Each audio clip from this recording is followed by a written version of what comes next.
Bienvenidos a Analé, Letra y Sentido. Vamos a leer este libro hermoso que estamos leyendo, Don Bosco y su tiempo. ¡Qué belleza! ¡Qué belleza! Cada vez me gusta más este libro. ¿Cómo están? ¿Cómo están? ¿Cómo están? ¿Alguna novedad? ¿Algo para contar? ¿Algo lindo para contar? ¿Cómo andan? Bueno, vamos a continuar entonces con la lectura. Los invito a que disfruten conmigo esta hora. Vamos por el capítulo 11, el cónclave. Bajo el cielo de Italia los días del otoño son tibios, transparentes, impregnados del agridulce perfume de las viñas maduras. En el Piamonte, el verano del año 46 había sido en extremo seco, pero lluvias tardías renovaron la frescura de los campos y aplacaron el polvo de los caminos. El otoño se presentaba escaso de frutos, pero estos eran de mejor calidad y se vendían a buenos precios. Mamá Margarita, la madre de don Bosco, había cumplido 58 años. Se conservaba sana y fuerte y esperaba morir cuando el Señor lo dispusiera en su amada casita de los Becchi, tan llena de recuerdos por ella misma.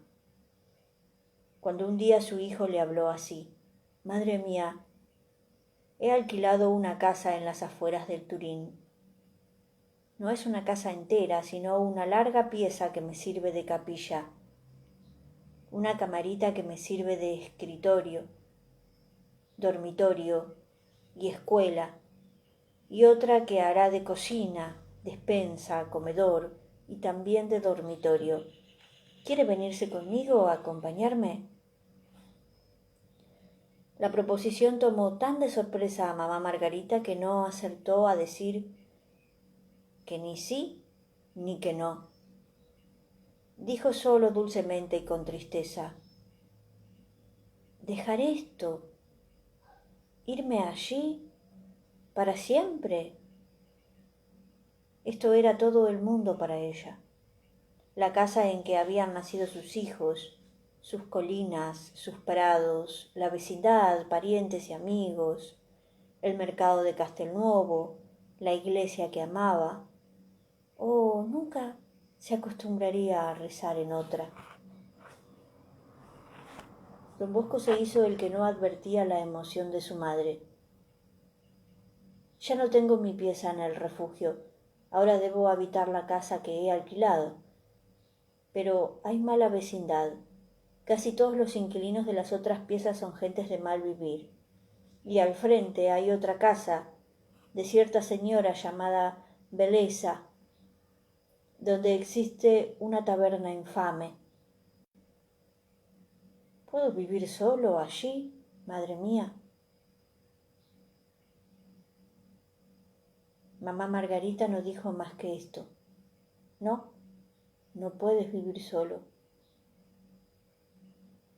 Tu madre te acompañará. Los preparativos la demoran 2 o 3 días. Un vecino que va para Turín con un carro se ofrece a llevar a ambos por poco dinero. Prefieren mandar con él la harina de maíz, el poco vino, el pan y los otros víveres que guarda en su despensa mamá Margarita. Ellos dos irán a pie. Son tan pobres que después de pagar el transporte de aquellas cosas no les queda un sueldo en el bolsillo. Sin embargo, don Bosco ha hecho un contrato de alquiler obligándose a pagar al dueño de aquellas piezas, el señor Pinardi, 320 liras al año. Y no está satisfecho. Piensa alquilar todas las que vayan desocupándose, hasta quedarse con la casa entera. Más todavía, tomará la de la señora Beleza para librarse de vecinos escandalosos. Para un hombre que va a hacer 30 kilómetros a pie con su madre por no tener con qué pagar un asiento en un carro de un vecino, semejantes proyectos son locuras. Todavía hay estrellas en el cielo cuando mamá Margarita y su hijo cierran tras sí la puerta de la casa de los Becky.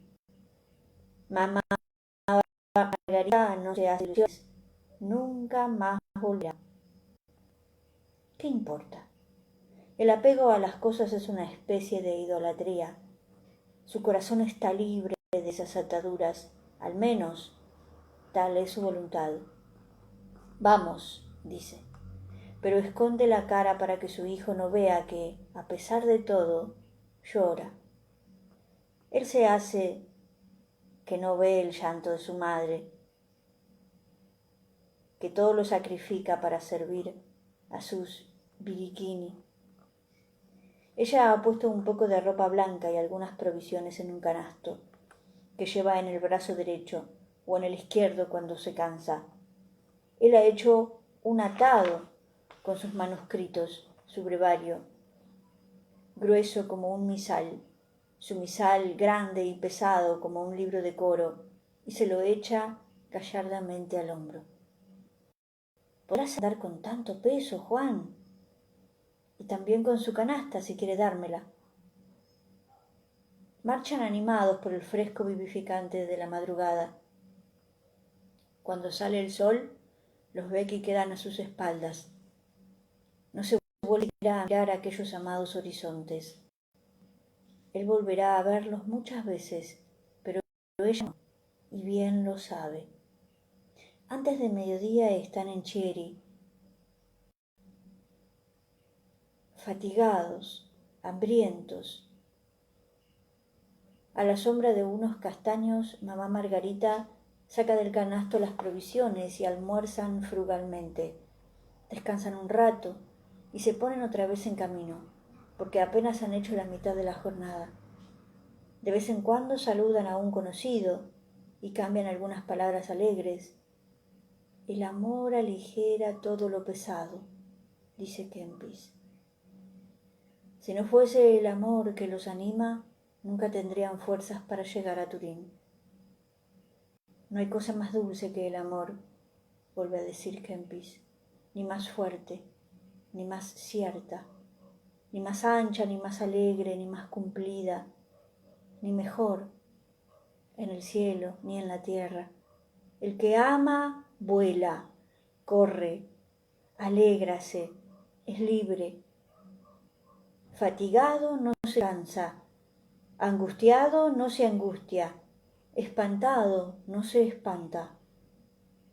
Qué invencible fuerza da a esos dos pobres caminantes el amor a Dios y al prójimo.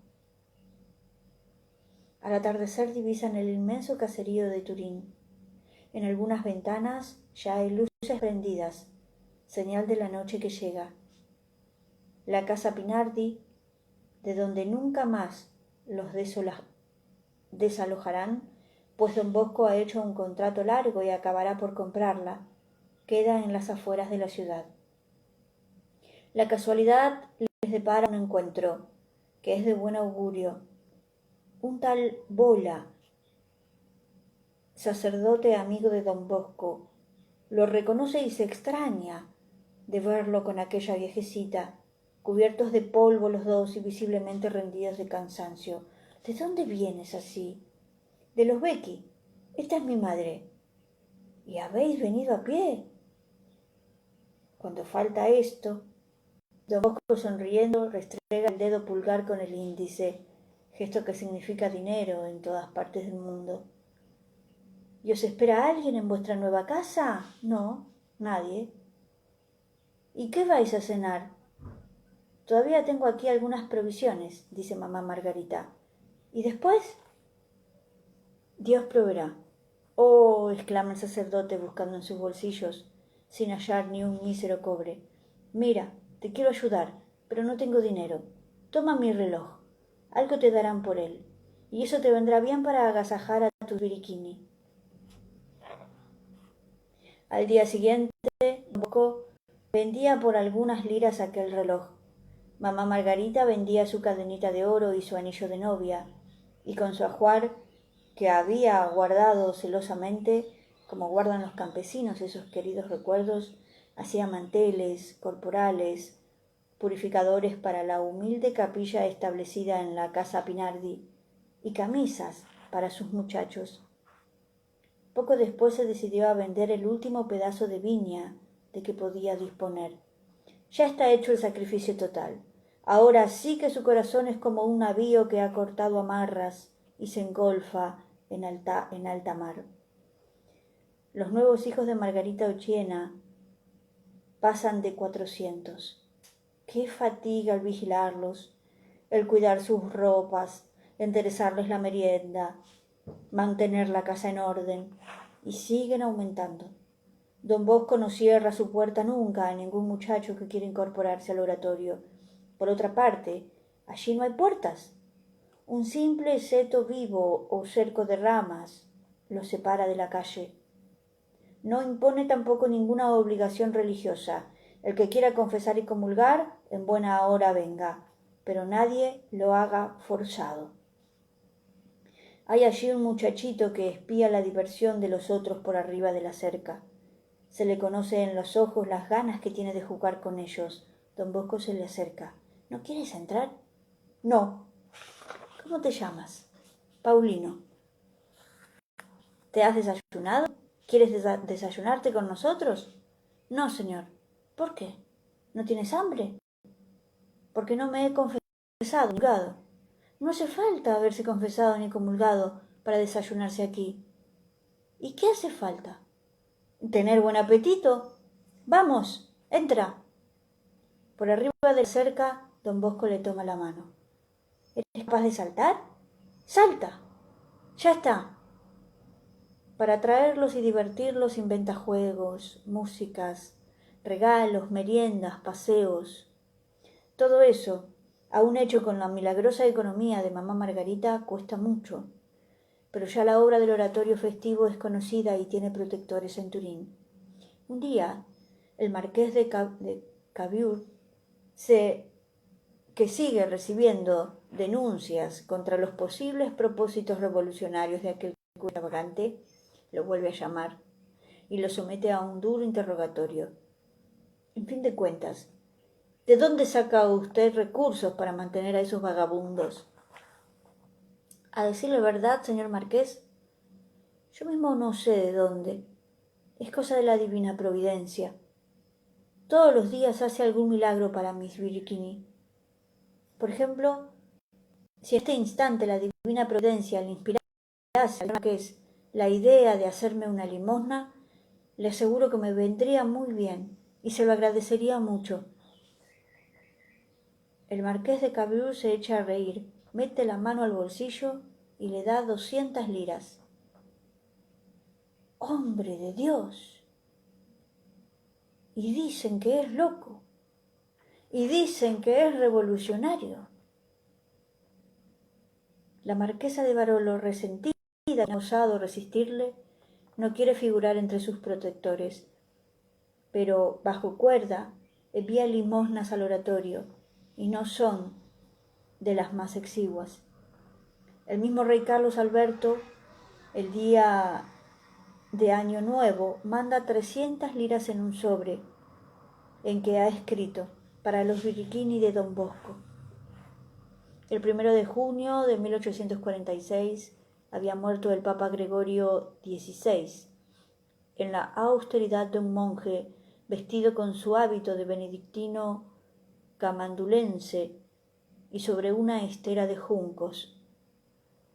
Durante 15 años había luchado contra las sociedades secretas, carbonarios y masones que hacían en los estados pontificios una infatigable propaganda revolucionaria a base de complots y de crímenes. También debía resistir la intromisión de algunas potencias europeas que por librar sus propios territorios de la revolución que avanzaba a paso de gigante sobre Europa, consideraban diplomático entregarle los de la Iglesia. El gobierno de Gregorio XVI fue intransigente y severo. Los escritores anticatólicos lo han descrito con aversión por la energía con que puso en defender sus derechos, que eran los del pontificado. En verdad, fue tardío en las reformas, defectuoso en la administración, aislado del pueblo. Pero su vida fue intachable, y su justicia nunca fue cruel como la de los otros soberanos de su siglo, que tuvieron que defenderse de los mismos peligros y poner coto a los asesinatos con que la revolución apoyaba sus doctrinas. Todo esto lo había hecho impopular y su muerte no fue llorada. Su pueblo solo se preocupaba ahora de quién sería el sucesor.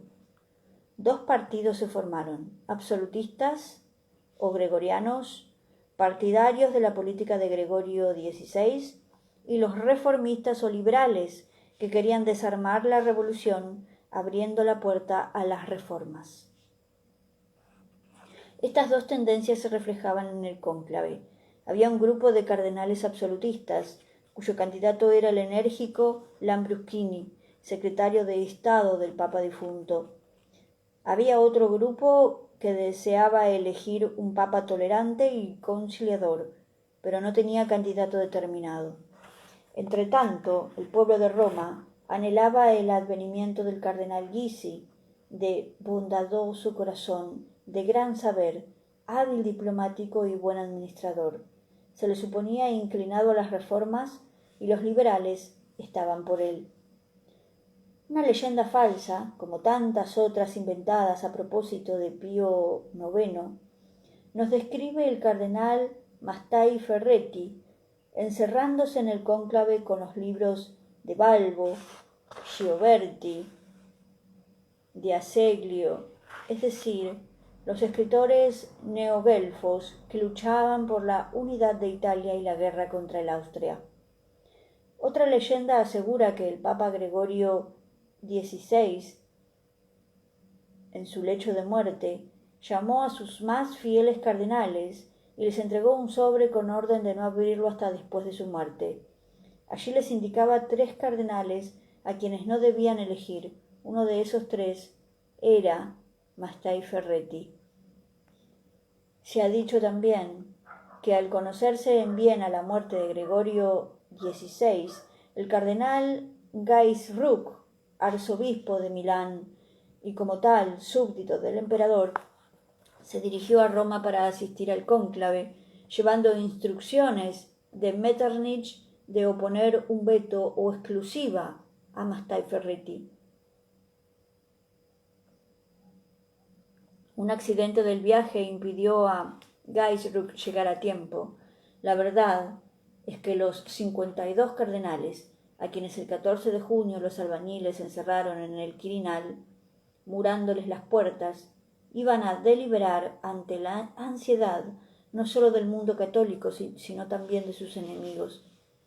Para resultar elegido un candidato necesita los 2/3 de los votos del cónclave, 34 en este caso.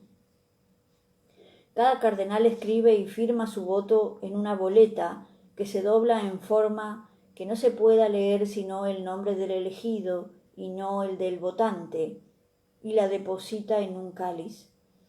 3 escrutadores, designados por sorteo, las extraen y proclaman en alta voz el nombre votado. Ocurrió que Mastai Ferretti resultó uno de los escrutadores y, como tal, tuvo que leer en el primer escrutinio 15 veces el nombre del cardenal Lambruschini y 13 el propio. El Sacro Colegio notó con sorpresa el escaso partido de Lambruschini y la fuerza ignorada de su rival, el antiguo arzobispo de Spoleto, actualmente obispo de Imola, apenas conocido en Roma. Ese mismo día, a la tarde, se realizó la segunda votación. Lambruschini, 13 votos, Mastai, 17.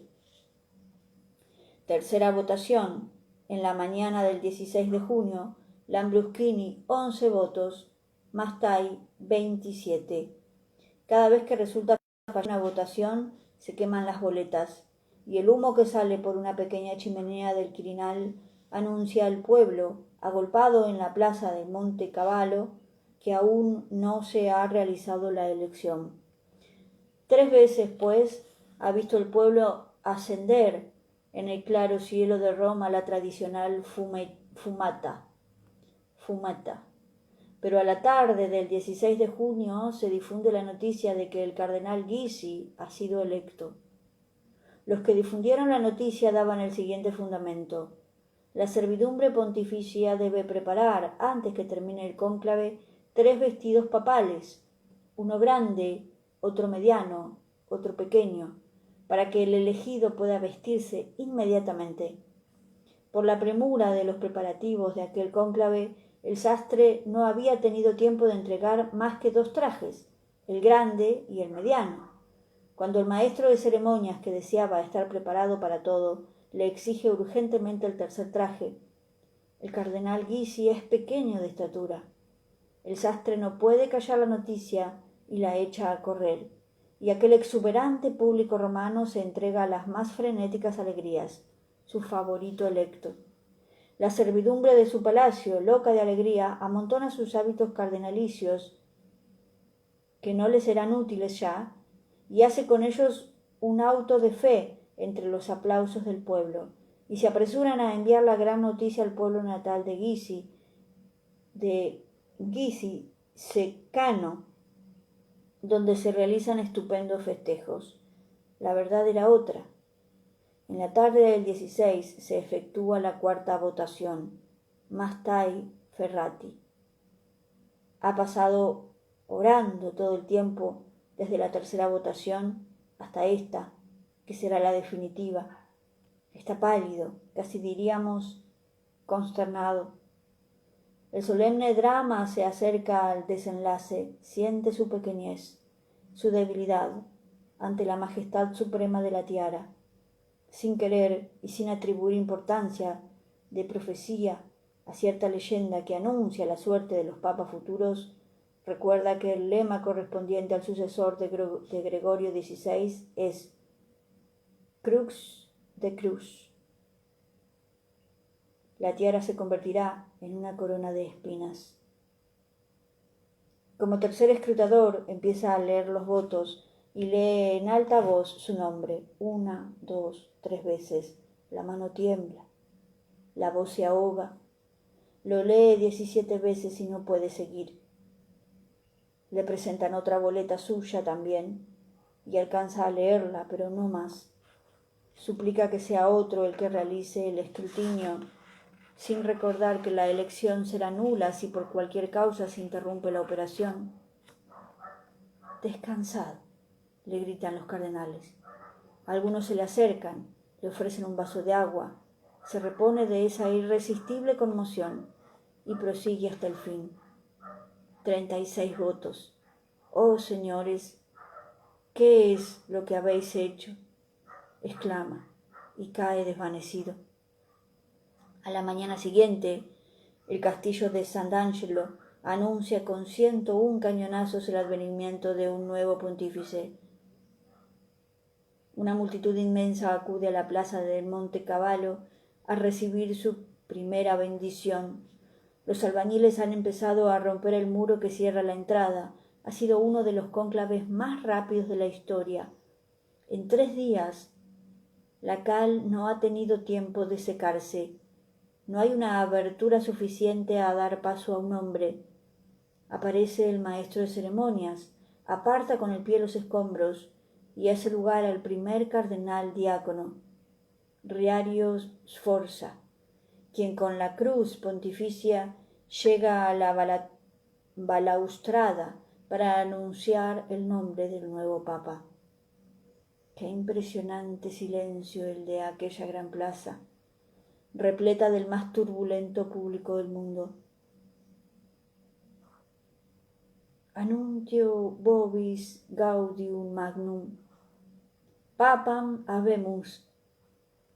Os anuncio una gran alegría, tenemos papa, el eminentísimo y reverendísimo señor Juan Mastai Ferretti, que asume el nombre de Pío IX. Las trompetas de la Guardia Noble y los tambores de las tropas alineadas frente al Quirinal responden a aquel anuncio, y todas las campanadas de Roma se echan a vuelo. pero el pueblo queda consternado. No era, pues, Gysi. Multitud de correos parte para todos los pueblos de Italia. Al que le toca llevar la verdadera noticia, a Secano por poco le cuesta la vida, pues los compatriotas de Gysi creen que intentan burlarse de ellos. Sin embargo, la reacción viene pronto y es favorable al nuevo Papa, que parece dispuesto a las reformas. Ante todo, se reclama la amnistía, o sea, la libertad de multitud de presos que por delitos políticos o comunes yacían en las cárceles pontificias.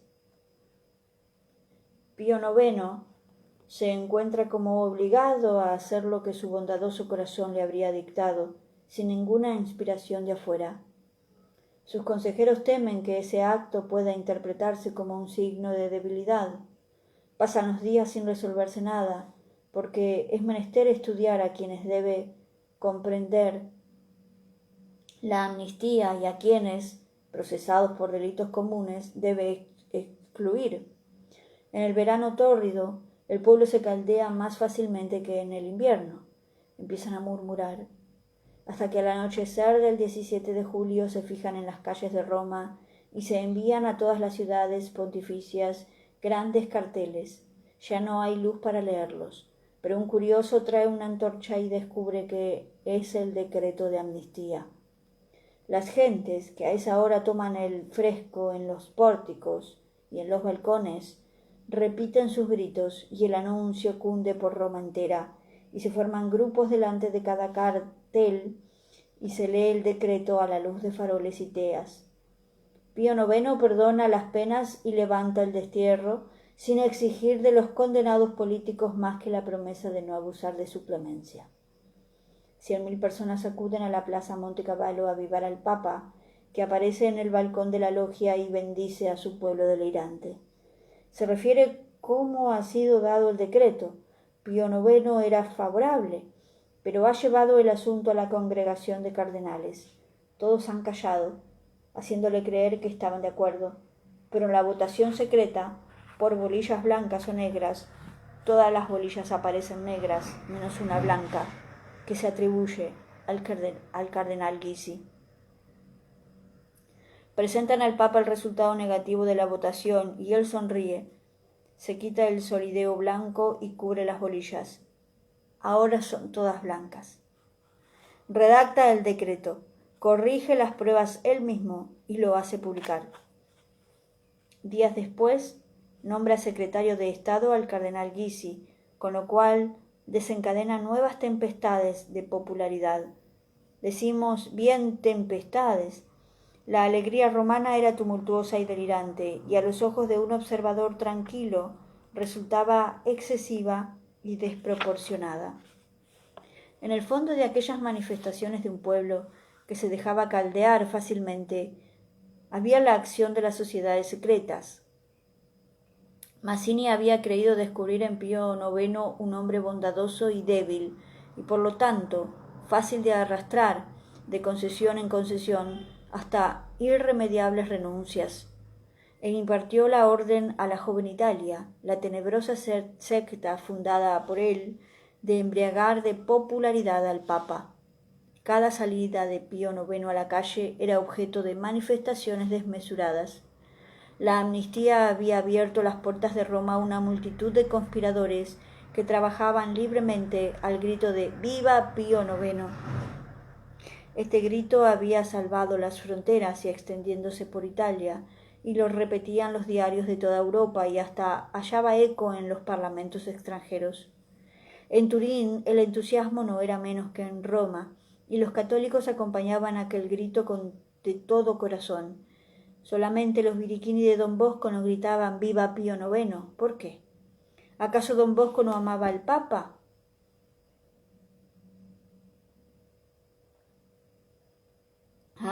Don Bosco no era fácil de engañar.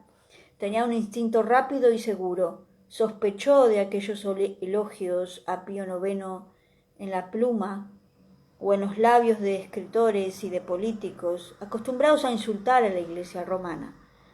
y a través de las innumerables leyendas que el mundo católico devoraba con fruición, porque ponderaban la mansedumbre y el patriotismo de Pío IX, adivinó la intención de seducirle y de transformarle en el Papa Carbonario, que desde los tiempos de Nubius anhelaban las logias para destruir a la Iglesia.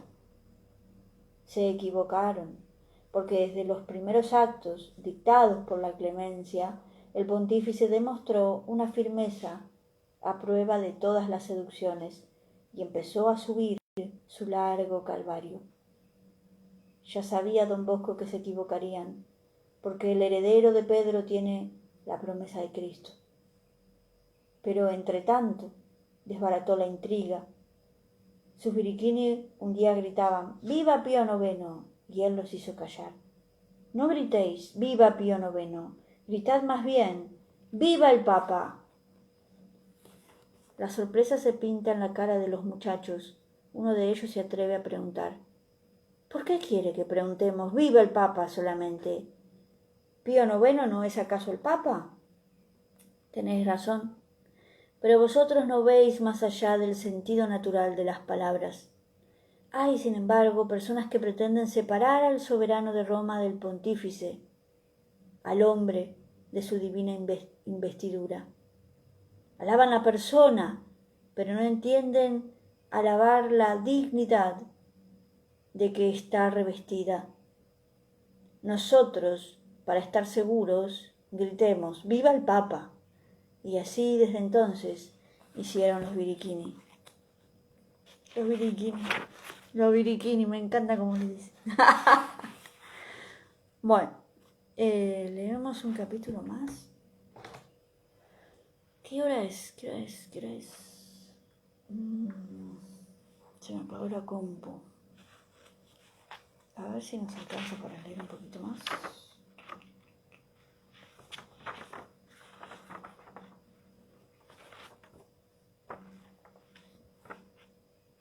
Sí, vamos a leer un poquito más. Vísperas de la guerra. Este es el capítulo 12. Y dice así. Hacia el año 47...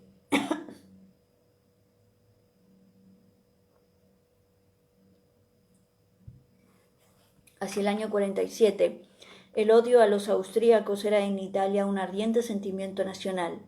Millones de italianos vivían bajo el dominio de Austria, gobernados desde Viena, y ese sentimiento se condensaba en un programa que para la gran masa popular solo comprendía este artículo: independencia de Italia, lo que significaba expulsión de los austríacos de la península. Las clases dirigentes, políticos, escritores, estudiantes, buena parte del clero, tenían un programa más completo. La independencia no se podía realizar sin una unidad, o sea, sin la fusión de todos aquellos minúsculos principados en un solo estado, con un solo rey. Este programa, pues, contenía 2 artículos. Primero, independencia. Segundo, unidad de Italia. Había un tercer programa, el de las sociedades secretas, que pululaban con diversos nombres: masonería, carbonarismo, hijos de Marte, defensores de la patria, güelfos, adelfos, joven Italia, etc. Para los altos jefes de las sociedades secretas, la independencia y la unidad eran la bandera, con la cual reclutaban adeptos, y un sistema de lograr el tercer propósito, que era su verdadero ideal, la destrucción de la Iglesia romana. 2 caminos para conquistar la independencia: o la guerra de los pueblos, como se llamaba la revolución, o la guerra de los reyes, mediante una alianza de todos los soberanos de Italia para combatir juntos a los austríacos. Mazzini indicaba el primero, la guerra de los pueblos, o sea, la insurrección de toda la península desde Sicilia hasta Venecia. Creía en las fuerzas democráticas y anhelaba que la unidad se realizara bajo el signo de la República. Sólo así esperaba conseguir la destrucción del pontificado. Más que las ideas mueven los sentimientos, que fácilmente se encarnan en una de esas fórmulas sonoras y vagas donde cada cual puede hacer caber sus propias aspiraciones. Al pueblo italiano creyente, Mazzini le arroja este programa: Dios y el pueblo. Está de más advertir que el Dios de Mazzini no es el de los católicos.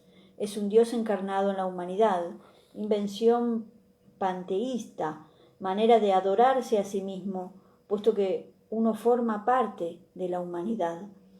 Mazzini aparecía como un nuevo Mahoma, sin uríes y sin paraíso.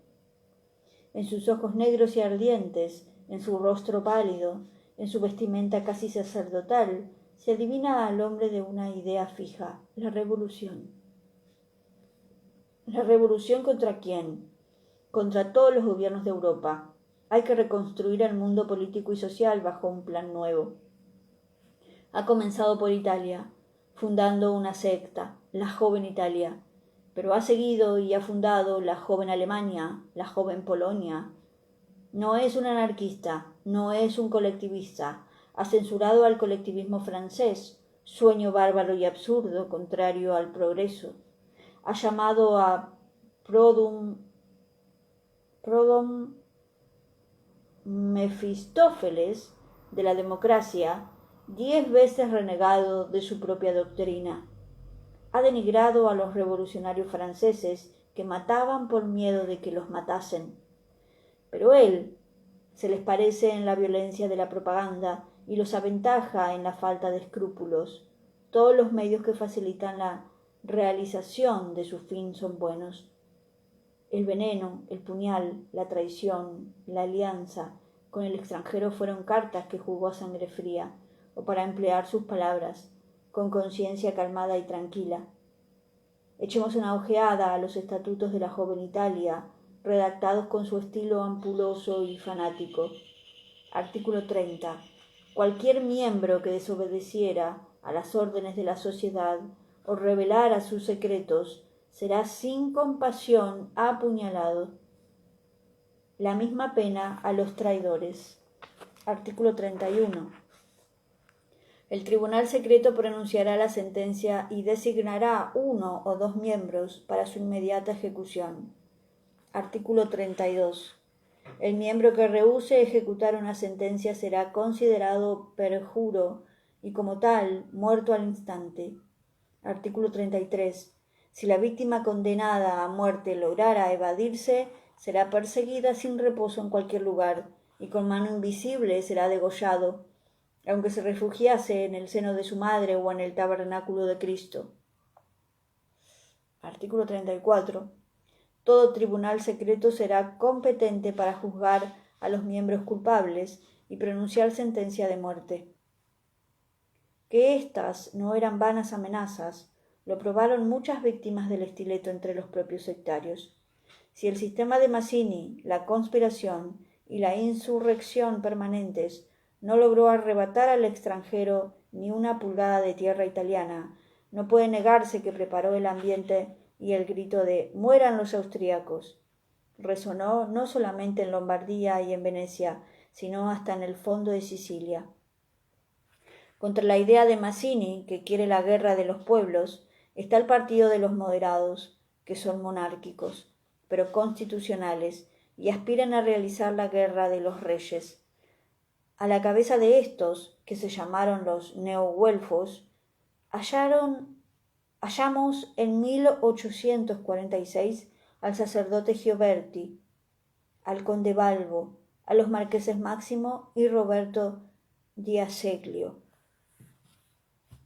Ellos querían la confederación de todos los gobiernos italianos, con el Papa a la cabeza, para realizar una cruzada contra los austríacos. Y después, el después era lo que preocupaba a los invitados a formar la liga, porque no parecía claro el plan de lo que vendría después de realizada la independencia lombardo-veneta. En Italia había en un momento, a más del reino de Cerdeña y de los estados pontificios, el reino de Nápoles, el gran ducado de Toscana y los ducados de Parma y de Módena. No dejaban de advertir estos pequeños soberanos que el emperador de Austria era su aliado natural más que su enemigo. Más peligroso les parecía al rey de Cerdeña, Carlos Alberto, que una vez engrandecido por la conquista de las posesiones austríacas, se sentiría con fuerzas para realizar la unidad italiana en su provecho, devorando a los otros pequeños príncipes y hasta despojando al Papa. La unidad de Italia suponía la desaparición de los soberanos más débiles y la capital no en Turín, sino en Roma. El marqués de Pallavicino Tribulzio, patriota lombardo de antigua estirpe, prisionero de los austríacos durante 19 años en Spielberg, teme más al rey de Cerdeña que al emperador de Austria. Considero que el piamontismo, escribe, es nuestro peor enemigo. Unos y otros, los moderados de Gioberti y los exaltados de Mazzini, comprenden que en Italia el sentimiento religioso es un arma política y hay que utilizarla. Para traer al Papa a su campo no dejan de ensayar ninguna seducción. Todos los camellos de Arabia no serían capaces de transportar en un año el incienso quemado por los neogüelfos y las sociedades secretas a los pies de Pío IX. Mazzini llega hasta escribirle así: Santo Padre, estudio vuestros pasos con tan grande esperanza y os escribo con tanto amor que siento el alma toda sacudida. Tened ánimo y confianza en nosotros. Fundaremos para vos un gobierno único en toda Europa. Sabremos convertir en un hecho potente el instinto que hierve de un extremo al otro de Italia. Solo nosotros podremos hacerlo, porque solo nosotros tenemos unidad de miras y creemos en la palabra de nuestro príncipe. Os he escrito porque os creo digno de ser el iniciador de esta gran empresa. Si estuviera a vuestro lado, rogaría a Dios para que me diese el poder de convenceros con gestos, con acentos, con lágrimas. Carta del 8 de septiembre de 1848.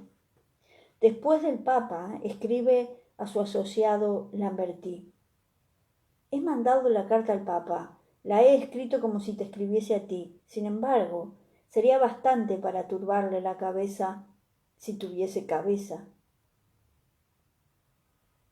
También Garibaldi, en octubre de 1847, hallándose en Montevideo, escribía al nuncio Bedini, ofreciendo al pontífice su espada.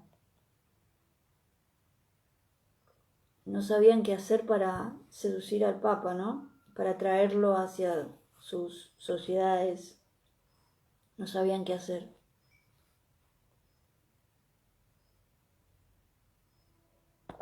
En Roma, al amparo de la libertad de imprenta concedida por Pío IX, se publican más de 50 periódicos, la mayoría de ellos detestables, según afirma Carlos Alberto, que prohíbe su entrada en el Piamonte. De un extremo al otro de Italia, todos los pueblos exigen la abolición de los gobiernos absolutos. Mazzini envía sus instrucciones a los miembros de la joven Italia. Conviene conciliarse la influencia del clero. El clero no es enemigo de las instituciones liberales. Si en cada capital podéis suscitar un Savonarola, haremos pasos de gigante. Y en otro escrito: la potencia clerical está personificada en los jesuitas. Lo odioso de este nombre es un arma para los socialistas. Acordaos. En las calles de Turín, entre las llamaradas y el humo de las teas, se realizan manifestaciones contra los austríacos. Se dice que Pío IX ha enviado a Carlos Alberto una espada que tiene grabada una leyenda: In hoc gladio vinces. Con esta espada vencerás. A los gritos de «Viva Pío IX» se agregan los de «Mueran los jesuitas». Muchos clérigos se pliegan a las manifestaciones y hasta firman las solicitudes que se elevan al rey pidiéndole reformas de las leyes. Un día llevan a don Bosco una de esas solicitudes, haciéndole notar que la han firmado 6 canónigos de la metropolitana, 10 curas párrocos de la ciudad y más de 100 otros sacerdotes. «No veo la firma de mi arzobispo», observa don Bosco. No ha firmado todavía. Bueno, cuando él firme yo firmaré. Ya el oratorio festivo era una gran fuerza, aún desde el punto de vista político. Casi 1 millar de muchachos disciplinados y muchos capaces de manejar un fusil daban no solo que pensar a la policía, sino también a los sectarios. ¿De qué parte se pondría don Bosco llegada la ocasión? Mañana en la plaza del castillo, frente al Palacio Real, habrá una gran manifestación, le dice Broferio, uno de los jefes de la izquierda, como ahora se dice. Sí, ¿eh? Su puesto y el de sus biriquini está señalado. Aunque yo no vaya, responde don Bosco, ese lugar no quedará vacío. Otros se alegrarán de ocupar mi puesto. Tengo tanto que hacer que no puedo salir. ¿Pero cree usted que está mal dar testimonio público de patriotismo? Le replica Broferio con sarcasmo. Yo no creo nada, soy un simple sacerdote. Mi oficio es predicar, confesar, enseñar el catecismo. Fuera de mi capilla no tengo autoridad sobre mis muchachos. Al día siguiente, en vez de llevar sus biriquini a embriagarse con gritos de guerra, los conducía en procesión por los alrededores de la casa Pinardi. Había comprado por 27 liras una estatuilla de la Consolata, la Virgen de que el Piamonte es devoto, y los muchachos la sacaban solemnemente en hombros, teniendo cuidado, al desfilar, de no pisar las lechugas que mamá Margarita había plantado en un pobre huerto. Menos obedientes que los biriquini se montaron los seminaristas de Turín. Hacia fines del año arreciaron los rumores de guerra contra los austríacos. Carlos Alberto volvía de Génova y se le preparaba una formidable manifestación. La mayor parte del clero dispuso a adherirse. El arzobispo, que gustaba de las situaciones claras, prohibió la concurrencia de los seminaristas, pero mandó que las puertas del seminario permanecieran abiertas. Esa noche, más de 80 seminaristas se unieron a la multitud, y el día de Navidad, mientras Monseñor Franzoni pontificaba, vio el pecho de casi todos sus jóvenes clérigos adornados con la escarapela tricolor, símbolo de la Italia unida, pero también de la guerra al Papa. La revolución había confundido con tal arte las ideas que su color de patriotismo penetraba hasta en el fondo de los claustros. Y así llegó el año 48. Muy bien. Vamos a dejar por aquí. Hasta mañana.